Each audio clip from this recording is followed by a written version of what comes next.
Hi, Baron Stevens here, and today I want to talk about how to do vibrato on saxophone. Of course, the way we do it is we take our hand here and we just move the finger up and down on the key. So it's like this.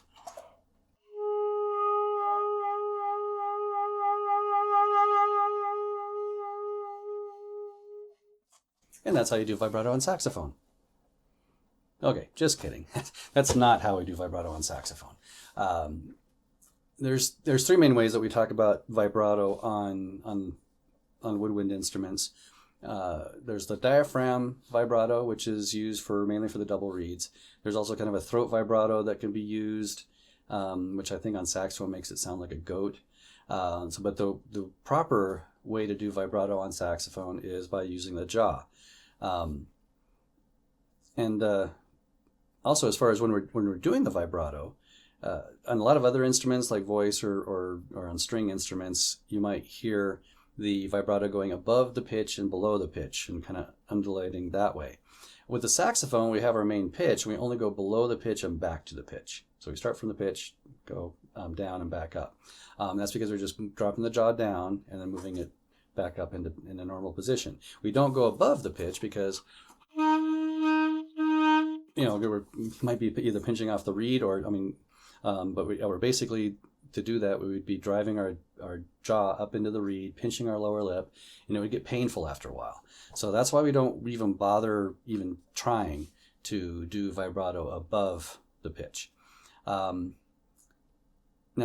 as far as vibrato on saxophone, I'm mainly going to address classical saxophone. If you can do classical saxophone vibrato, you can do it for the other styles, contemporary style, jazz, whatever. In those few places where we might use vibrato, it's not as steady as it is in classical.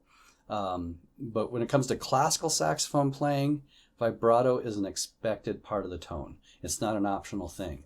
I've many times when I've done adjudicating at solo and ensemble festivals, and especially when I do all state, I am very disappointed when I hear how few people at that level are using vibrato. At that level, everybody should be using it. I'm just happy if I hear even a bad vibrato a lot of times, just to hear someone doing it. But this video here, hopefully we can learn how to do correct vibrato. It takes a little bit of time to develop, so there's a little bit of patience and some isolation involved. So we'll talk about that.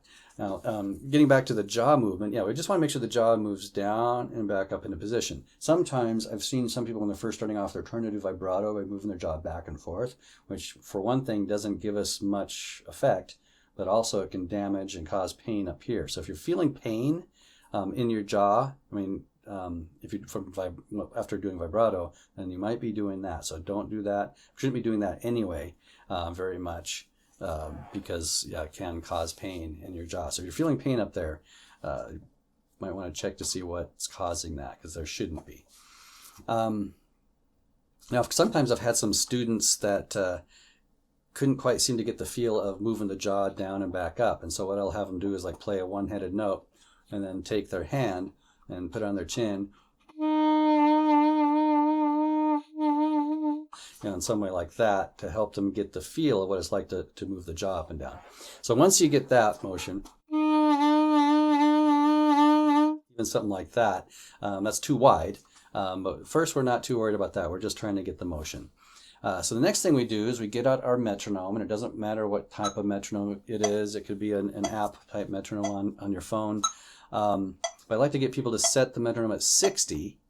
And then what we do is we work on getting 2 pulses or undulations per click, and then hopefully go at least 4, maybe 8 clicks, which with each note. And then as far as what scale to do, I'll a lot of times have students start off with either the upper C scale, where you go middle C up to high C, and back down, or even better yet, do the upper C scale, and when you come back down to the middle C, then do the lower C scale going down. So doing a full range 2-octave C scale, but starting with the middle. So I have them start with that, and then go for 2 pulses per click.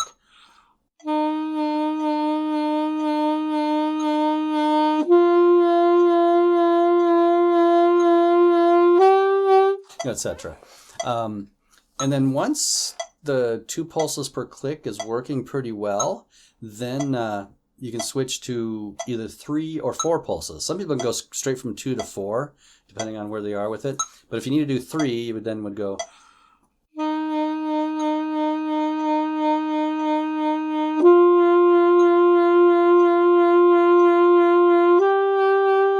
Etc. And then once you're ready for 4,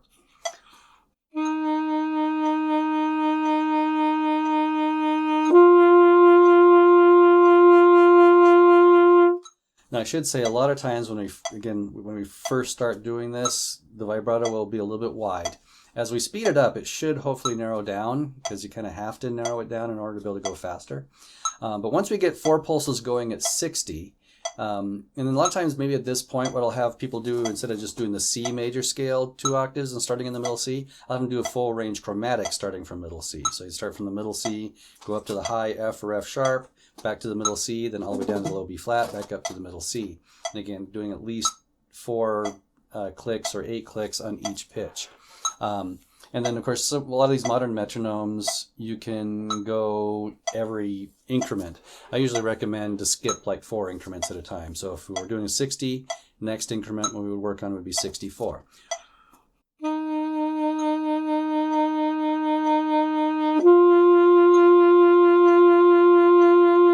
Etc. And then once we get that going, and as we gradually keep speeding up, you can take several days. Sometimes it can take several weeks at each speed. Usually these slower speeds we can get through a little bit faster. But then we eventually get it sped up to 84. And that's about where we want our average vibrato speed to be, somewhere around 80 or 84. I usually shoot for 84. And then, yeah, just doing the same pattern.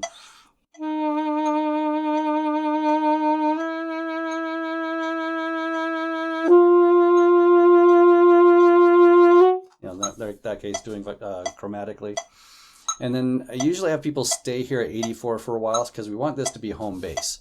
But once we get a little bit more comfortable with it, then we can start upping it even faster. I should say, though, when we're doing vibrato in a piece of music, it's not metronomic. We're using the metronome as a way to help us kind of measure our progress. But once we get working on a piece, we want to totally ignore the metronome. And of course, some of the things we can do to try to break out of that would be like to do, practice it with 3 undulations per click, 5 undulations per click, just different patterns, things like that. But mainly right now what we want to do is start working on going faster and faster until we can get to the point where we're at about 100. And so we work on getting our speed up to this.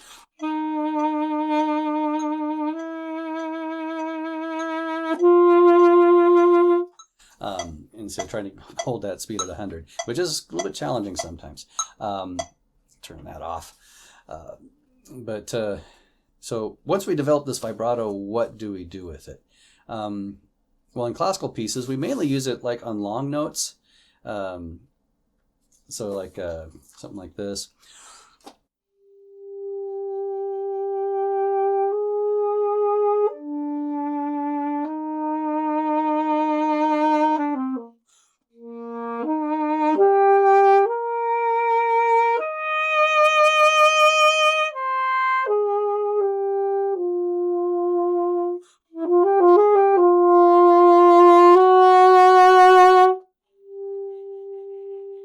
Etc.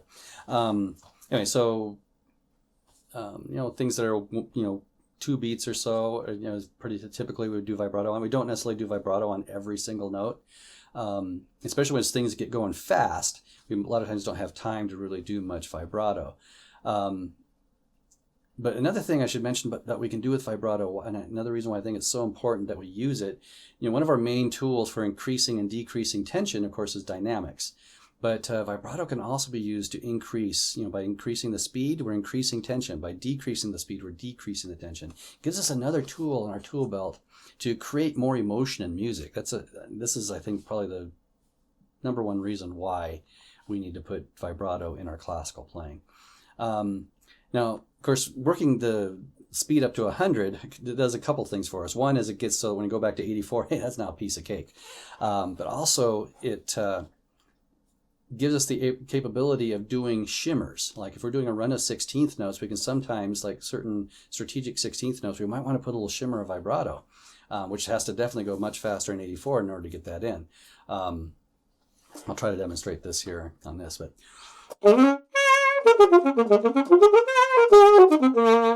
so where I don't have a lot of time to get some vibrato in there, so I have to use more of that shimmer type of vibrato, which adds a little more pizzazz to it. So yeah, to develop this, just need to keep, of course, isolating it like we just talked about with the metronome and all that. But you also got to, get, so you're working it into pieces of music. And a lot of my students, when they start doing this, they'll quit after a little while because they'll actually sound worse. Something like,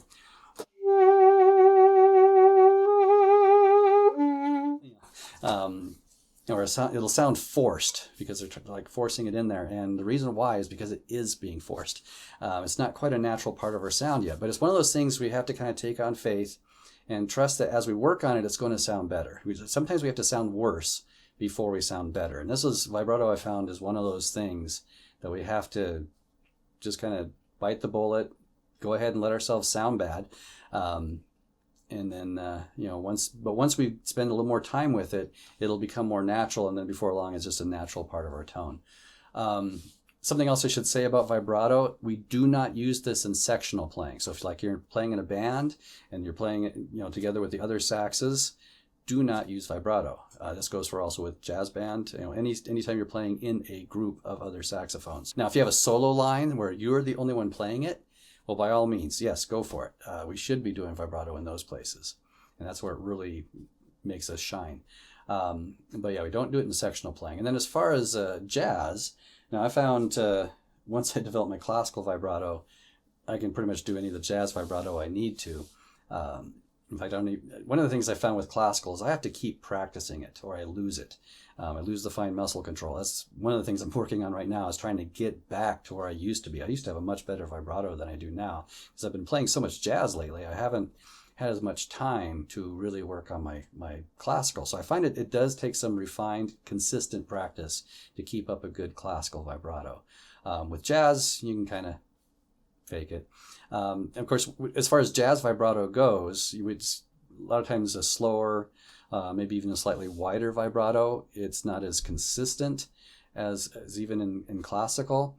Some players, like John Coltrane, really didn't use vibrato. And then some of the other ones, kind of the famous one, Paul Desmond, did what we call a terminal vibrato, where you just do like one little pulse of vibrato at the end of the note, but he's not doing vibrato through the whole thing, like especially longer notes like we do on classical pieces. And then with clarinet, typically it's not, traditionally it's not done classically, though there are some classical players that do implement a little bit of vibrato. Jazz players, of course, definitely use the vibrato. So it's just something to listen to some of the great clarinet players, and just whoever you want to emulate and listen for how they're using their vibrato. I think it still can be a good tool, even in classical clarinet. So anyway, so that's my spiel on vibrato. And if you have any other questions, please feel free to email me or to leave a question in the comments below. Thanks.